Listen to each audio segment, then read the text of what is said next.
नमस्कार आमी इशिता आज आंदाजे नतून एकटी पर्वे आपनादेर सकलके स्वागत।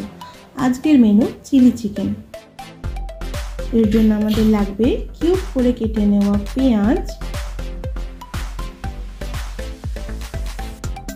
किউব करे केटे नेওয়া ক্যাপসিকাম,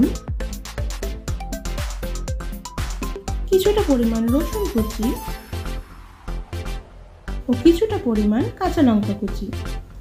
आगे থেকে কেটে রাখা এবং ধুয়ে নেওয়া চিকেনে আমরা একটা ডিম, আন্দাজ মতো শামুরিচ, আন্দাজ মতো নুন এবং পরিমাণ মতো কর্নফ্লাওয়ার দিয়ে ভালো করে ম্যারিনেট করে নেব।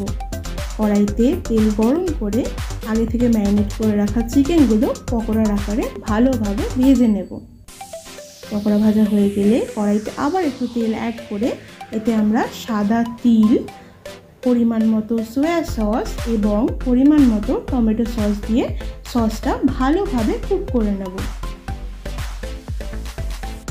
সাধারণত সবাই সবজিটা আগে কুক করে নেয়, তারপরে সসটা কুক করে, কিন্তু আমাদের কাছে না আছে চাইনিজ কড়াই, না আছে বড় ওভেন, আর না হাই ফ্লেম। তো আমাদের বার্ন ফ্লেভারটা আনার জন্য এইভাবে সসটা যদি আগে কুক করে নিই তাহলে দেখবেন একদম রেস্টুরেন্টের মতো ওই বার্ন ফ্লেভার দেওয়া চিলি চিকেনের টেস্টটা আমরা পাচ্ছি। সসটা কুক হয়ে গেলে আগে থেকে কেটে রাখা যে সবজিগুলো একে একে সব অ্যাড করে দেবো। রসুন, কাঁচা লঙ্কা, তারপর ক্যাপসিকাম এবং একদম শেষে পেঁয়াজ।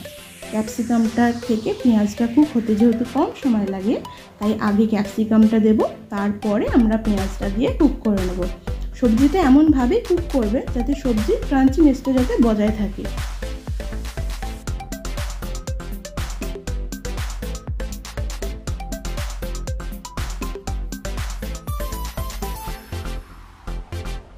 খেয়াল রাখবেন এই সময় যেন আঁচটা না কমে। আঁচটা যতটা পরিমাণ বাড়িয়ে রাখতে পারবেন আঁচটা ততটাই বাড়িয়ে রাখবেন।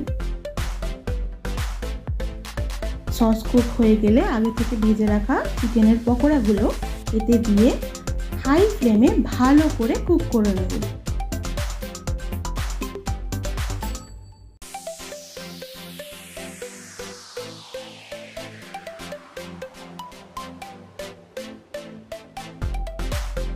এই পর্যায়ে আমরা যদি নামিয়ে নিই তাহলে আমাদের তৈরি হয়ে যাবে ড্রাই চিলি চিকেন। কিন্তু আপনারা যদি একটু গ্রেভি পছন্দ করেন তার জন্য আমাদের লাগবে 1 কাপ জলে 1 চামচ মতো কর্নফ্লাওয়ার, সেটা গুলে এতে দিয়ে ভালোভাবে ফুটিয়ে নিন। খেয়াল করবেন এতে আমি কোনো নুন বা চিনি ব্যবহার করিনি, পকোড়াতে যেটুকু পরিমাণ নুন লেগেছিল সেটুকুই। যেহেতু সসে নুন চিনি দুটোই থাকে তাই এতে সেটা ব্যালেন্স আউট হয়ে গেছে। তৈরি আমাদের চিলি চিকেন।